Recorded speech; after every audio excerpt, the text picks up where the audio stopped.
Hi, everyone. Welcome to another Clean Machine Live. I'm Geoff Palmer, the CEO and founder of Clean Machine. We're an all-natural plant-based fitness nutrition company. I'm trying to bring you the best in health. Before we get started, let's jump right into the FDA disclaimer. This video is for informational and educational purposes only and is not intended to diagnose, treat, cure, or prevent any disease. Okay, so it's pretty widely known and accepted within the scientific community that calorie restriction leads to longevity. And they've seen this in as small multicellular organisms like yeast and single-celled organisms, all the way up to uh, rodents and primates and even humans. Yes, reducing the food intake reduces the stress on the body, because when we intake food and we run an engine, it produces waste products. And if we are not efficient, especially as we age, at removing these waste products, those waste products can build up and result in the degradation or the shortening of lifespan. Has a lot to do with telomeres and lots of other things, but we're not going to do the deep dive here. We're just going to actually talk about, okay, so wait a minute. If calorie restriction extends lifespan, but you're a fitness nutrition company and you're talking about how to gain muscle. In order to gain muscle, you do have to actually eat a little bit more. So how can you do this? How can you get a win-win situation where you're actually consuming less, yet maintaining strength and muscle size for health, for overall fitness, for better glucose control, for reduced risk of diabetes, for reduced risk of cancers? Exercise is known to have all these benefits. And resistance training is the key to this. But resistance training itself can have a negative impact. All right, so let's dive into this. Let's first look at the first study we're going to look at. It actually looks at what calorie restriction does to bone density. Now, this is really important as we age, because fall and breakage of bones or fractures of bones is really one of the leading causes of health impacts, negative health impacts on elderly folks, is broken bones. So bone density is really important. Well, wait a minute. You're saying calorie restriction increases lifespan, but it actually reduces bone mass. Well, that's not going to be helpful. That's not going to increase our lifespan. So how do we get around this? So let's look at the first study. Let's put the study right up on the screen, and boom. It's a 2006 study. It showed that bone mineral density, that's how dense or strong the bone is, bone mineral density response to caloric restriction-induced weight loss or exercise-induced weight loss. Now, this is an RCT, or randomized controlled trial, so it's considered a pretty solid trial. All right, let's take a look at what they found in the results. Despite weight loss, the exercise group did not demonstrate a decrease in bone mineral density at any site in the body. So body weight changes correlated with bone mineral density changes in the C-reactive protein, but not in the exercise group. So the conclusion of the study was that calorie restricted induced weight loss, but not exercise induced weight loss, is associated with reductions in bone mineral density at clinically important sites where fractures most often occur. So this is really important, that if you reduce the calories only, you're at greater risk of bone fractures. But if you reduce your body fat by exercise induced weight loss, it strengthens bone, because resistance training causes the body to accrete or gain more bone mineral density. It does that as an adaptive response. When you have something that have pressure on it, you need a stronger bridge to hold up that weight, right? Well, that's exactly what our bones are doing. Our bones are storage place for minerals, specifically calcium, magnesium, potassium. They're a storage holder for bone. But we will not have any bone if there's no resistance on us. Now, gravity is the biggest resistance we have, and the more body weight we carry. So we see that in obese people, they actually have high bone density because they're carrying and supporting more weight. Women have more bone density in childbearing years because they'll be carrying that extra weight, another 20, 30 pounds maybe of extra weight to feed the baby or to house the baby or carry the baby. So we see a little bit of bone adaptation loss in women due to them going into menopause, because menopause signals to the body, hey, you're not going to be carrying a baby anymore. You're done with the egg production. You can't get pregnant. Therefore, you don't need that extra bone density. Let's get rid of it because it's just adding extra weight to you and you don't need it to carry the baby. So a little bit of bone loss is seen in most women for that reason.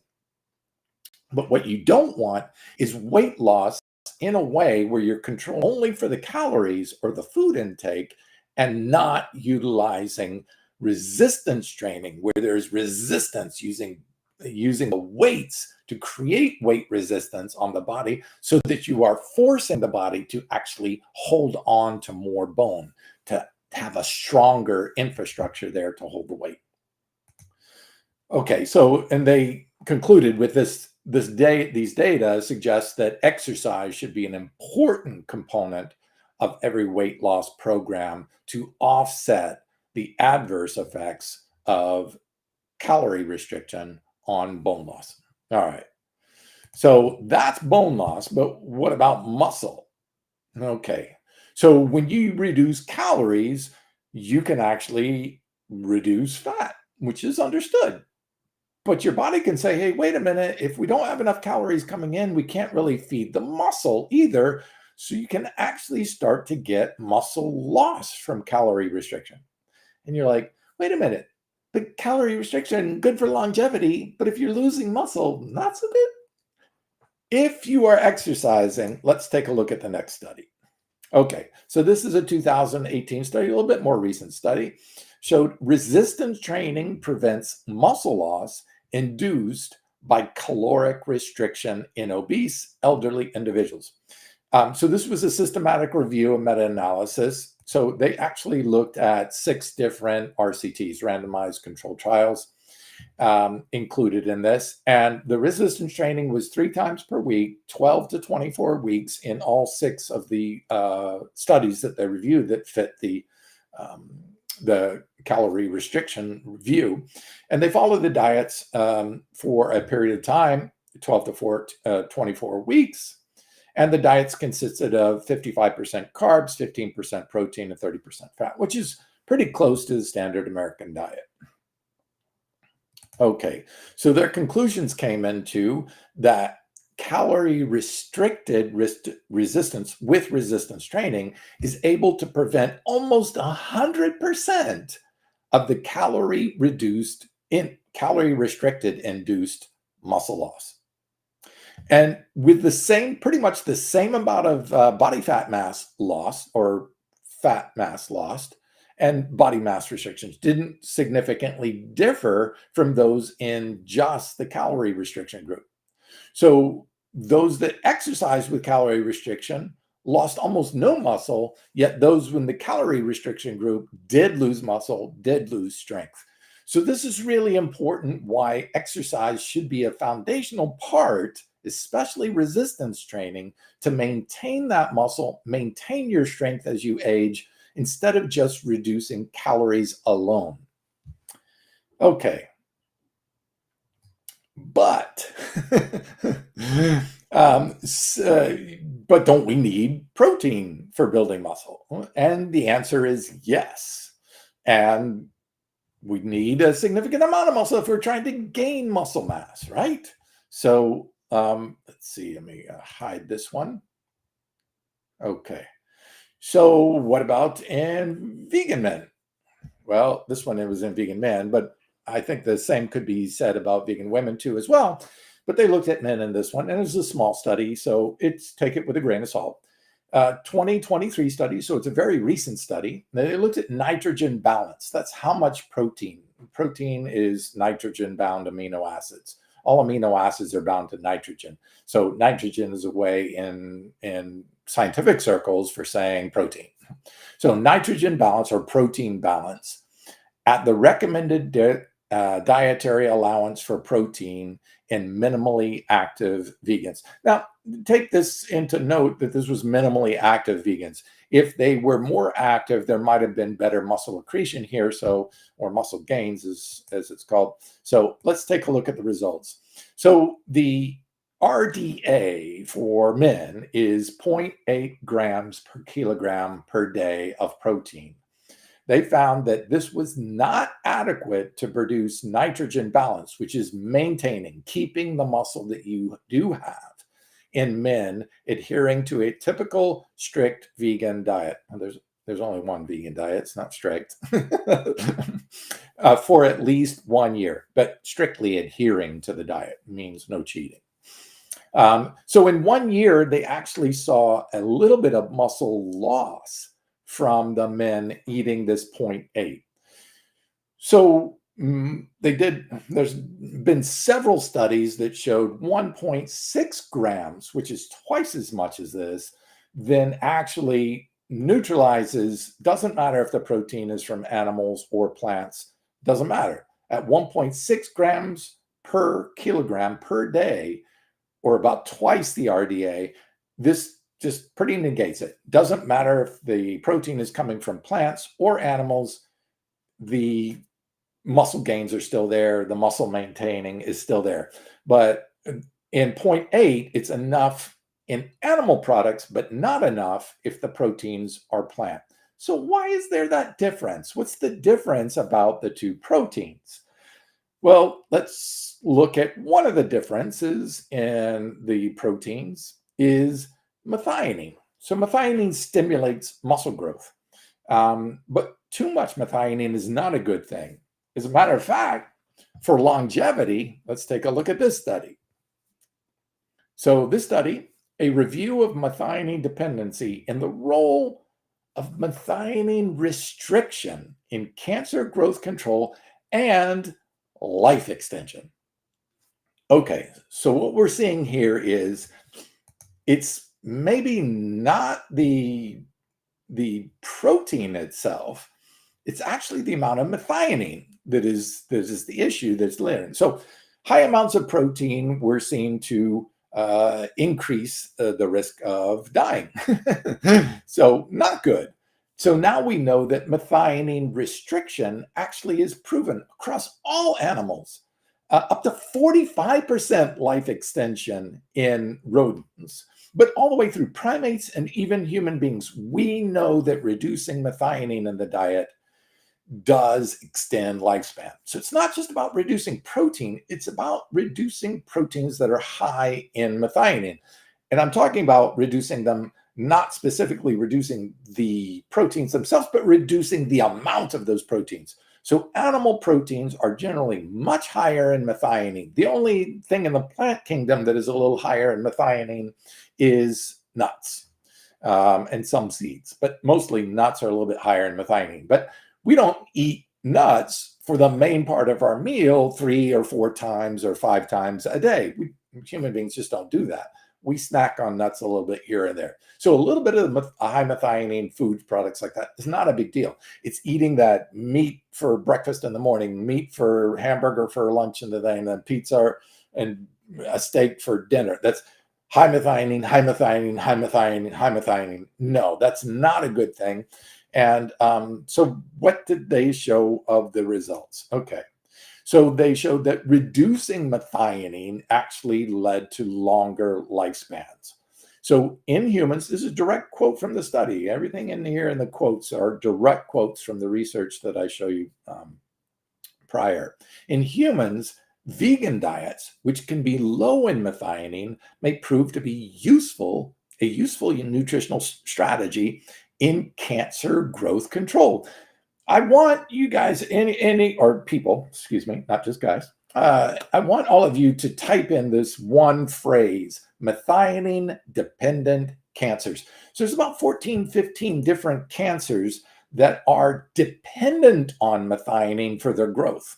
And it's the growth of the cancer cells that when they metastasize and start to spread that really causes the vast majority of deaths in humans. So you want not to feed them the growth stimulating stuff. And methionine is just that. So much so, they're now called methionine dependent cancers. You can take these cancers, put them in a petri dish, and wipe out the methionine. Just remove the methionine from the protein, the amino acids, and feed it to them, and 100% of them will perish. They will starve to death and shrink and die. So we know this. There's even what's called methionine restricted diets that are assigned to people by doctors, by practitioners now. They assign people this methionine restricted diet to reduce the feeding of these cancers, to shrink the cancers and stop them from growing. So this is actually a true medical practice, a dietary recommendation for people with cancers. But we know it also extends lifespan and dramatically extends lifespan by doing it. Since plants are lower in methionine, just putting people on a plant-based diet can greatly reduce their risks of gaining cancers, or even worse, making those cancers metastasize. That high methionine feeds these cancers and allows them to grow, and this is when they become much more deadly. Okay, but that's just one study. There's tons of studies out there. That's why I encourage you to do this, because this study, methionine restriction and cancer biology, really dives into the actual pathways of which these cancers, breast cancer, prostate cancer, pancreatic cancer, the most deadly form of cancer, skin cancers, even lung cancers, are methionine dependent cancers. So they're looking at, in this study, methionine restriction in cancer biology, and this is what they found. Studies have shown that by limiting methionine provides metabolic benefits such as decreasing adiposity or fat gains, increasing insulin sensitivity, reducing your risk for type 2 diabetes, decreasing inflammation, which is almost every disease that we have, from cardiovascular disease, coronary heart disease, arthritis. These are all inflammatory diseases, including type 2 diabetes. Decreasing oxidative stress, and finally, right there in the words, extending lifespan. So this is many studies have shown the exact pathway that methionine, which is high in animal foods, animal protein specifically.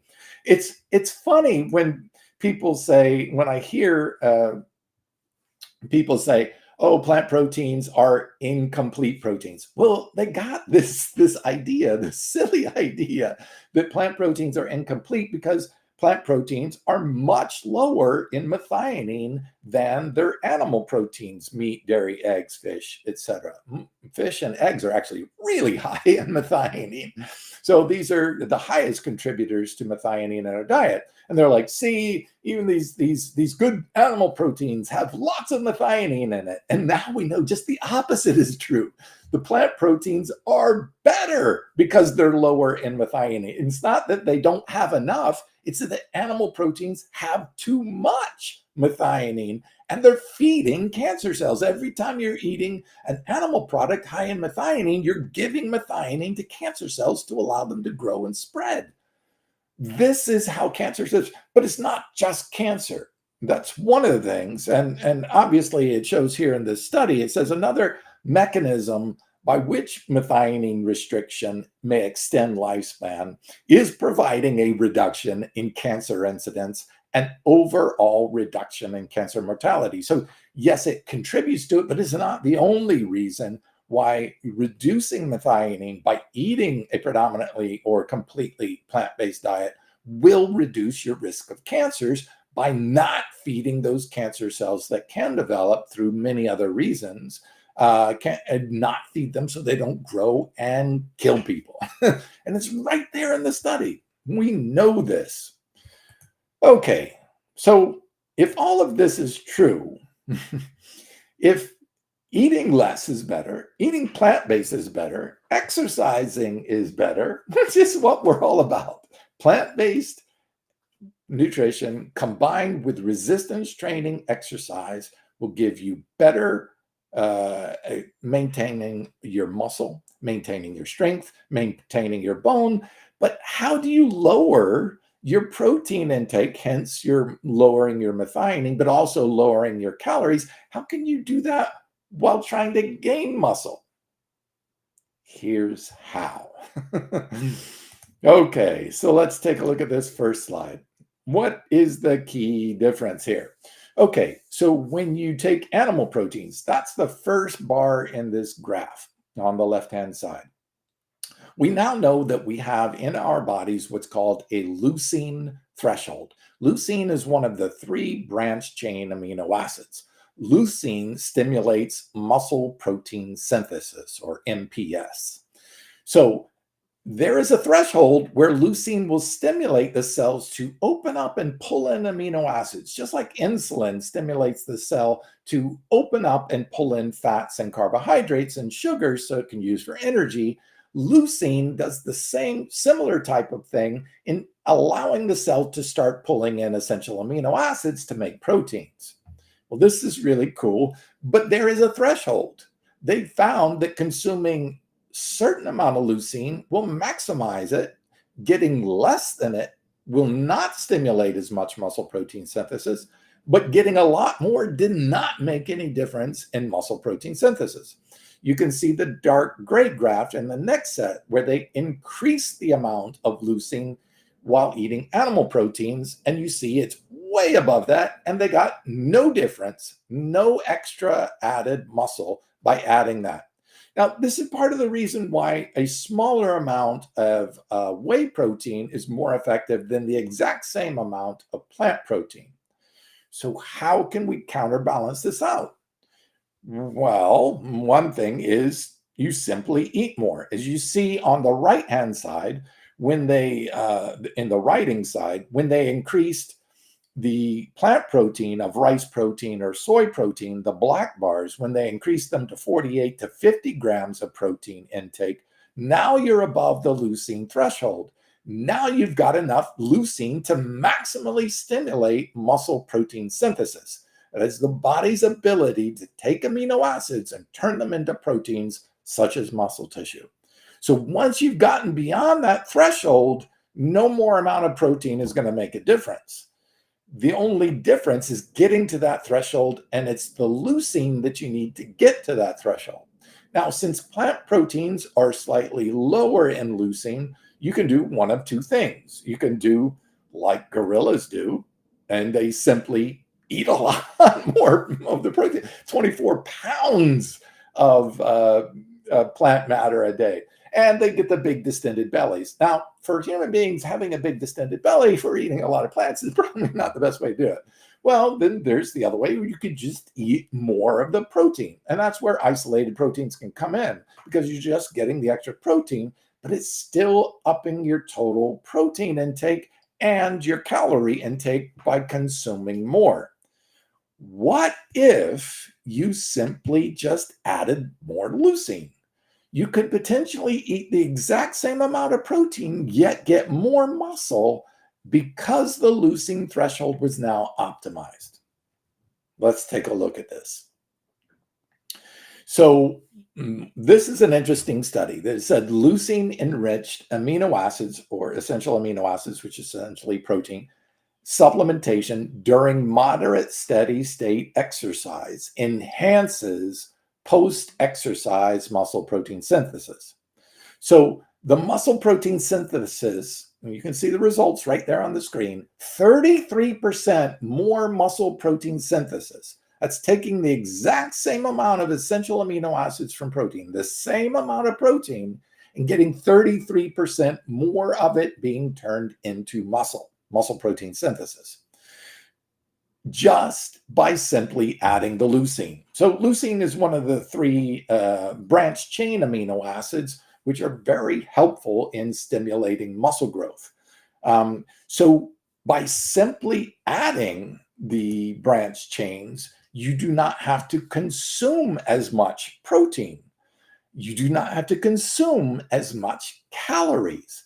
This is my nutritional strategy for keeping my caloric intake low, my protein intake to under 100 grams per day without having to hit 150 or 200 grams of protein today. I can just get it to there, and I can build this 17-inch arms at the age of 61.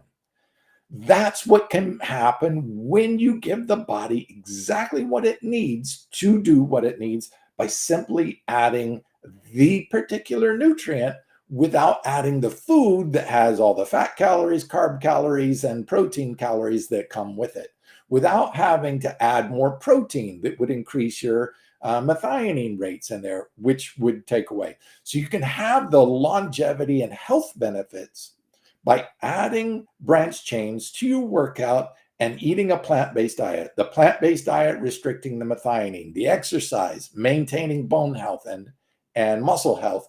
And then instead of adding more protein to help you keep that muscle, which would add more calories, simply add the branch chain amino acids. That's why I created Clean BCAs. We made I think, the best tasting vegan, naturally sourced from non-GMO corn, sunflower for the lecithin, real whole food, natural ingredients. And get that out there for people so that they can use this, add this, keep your calories low, keep your protein on the lower side, and get those health benefits of longevity that are clinically proven, not in just humans, but across the board in every animal species we've tested. Calorie restriction works. But calorie restriction can come in the form of consuming a plant-based diet, exercising to maintain, and then using branch chain amino acids to get that muscle stimulation, that muscle protein synthesis, without having to dump a lot more food or a lot more isolated protein into the system where your body may not get the total benefits of the calorie restriction from. So that's it. And I want to just show you this last screen. It's funny, they took low amounts of protein and head-to-head with BCAs, and they found that the BCA group had greater lean mass incorporation because of the muscle protein synthesis stimulation. The BCA group had more strength than the whey protein group, and the BCA group even lost more body fat. Now, why is the body fat thing there? I get how the thing. Well, one of the other three, that's why it's important to get all three of those and not just leucine alone. Valine, one of the other three, there's leucine, isoleucine, and valine. Those are the three branch chain amino acids. Valine actually converts into another substitute, a metabolite, a downstream metabolite in our bodies called L-BAIBA, B-A-I-B-A. Check out my video, and I'll put the link up here so you can see all the videos, but check out my my video on L-BAIBA. It's fascinating. So L-BAIBA, so valine converts into L-BAIBA in our system, and L-BAIBA stimulates all three of the pathways for fat burning: AMP kinase, PPAR alpha. The third one slips my mind right now, but check out the video L-BAIBA, B-A-I-B-A, or you can even Google search it. Valine's a really important one, and that's why the BCAs, all three of the BCAs are important to get in a 2-to-1 ratio. 2 parts leucine, 1 part valine, 1 part isoleucine. And that is the ratio that is found in most proteinated foods, both animal and plant. So that's the ideal way that human beings should be incorporating it into our diet to get the best health, to get the lowest amount of calories into the system, to reduce the need for these ungodly amounts of protein that people are eating. Look, if I'm 61, well, I should be in sarcopenia at this age. Over 60, you start losing muscle. I'm not losing any muscle. I'm still gaining muscle. I'm bigger than most of the guys half my age. I can push 450 pounds in tricep push downs. At 61, there's no muscle loss, no strength loss if you are exercising properly with resistance training, eating a high plant-based diet with polyphenols and antioxidants to protect the cells so they don't age as faster, so your blood vessels aren't closed off, so you're getting blood and oxygen and nutrients to the muscle cells. This is what I want for you. This is why I've developed these products, so that you can get maximum amount of optimal health, and the research shows it. I hope you enjoyed this one. I want you to live a long life, but I want you to live a long, healthy life. So health span is just as important as lifespan. And that's why I focus on specific nutrients, specific products, and not just do the whole plethora of sports nutrition products out there. I want the ones that actually increase lifespan, increase health span, and give you the body and the physical fitness level that you want so you can feel good living in your skin, be proud of who you are, go out there and represent and inspire other people to be healthy as possible too. Thanks for joining me. As every week, I'll break down the research. I'll have some exciting guests coming up to speak with us too as well. And I'll be talking about all the latest studies and nutritional research and information as it comes out. And of course, we're coming out with 2 really cool new products that I'm really excited about. We're still about 6 months away, so I hate talking about it this early, but I'm super excited about it because they're going to offer health benefits like nothing else currently on the market, and we're going to be the first to bring it to marketplace once again. So I'm super excited. Stay tuned. And thank you again for watching. Please give it a thumbs up or share. Leave a comment, leave a question. If you have questions about the science or information, you can see us on YouTube, Facebook, Instagram, LinkedIn, and on Twitter. So thanks again for watching, and live long and prosper.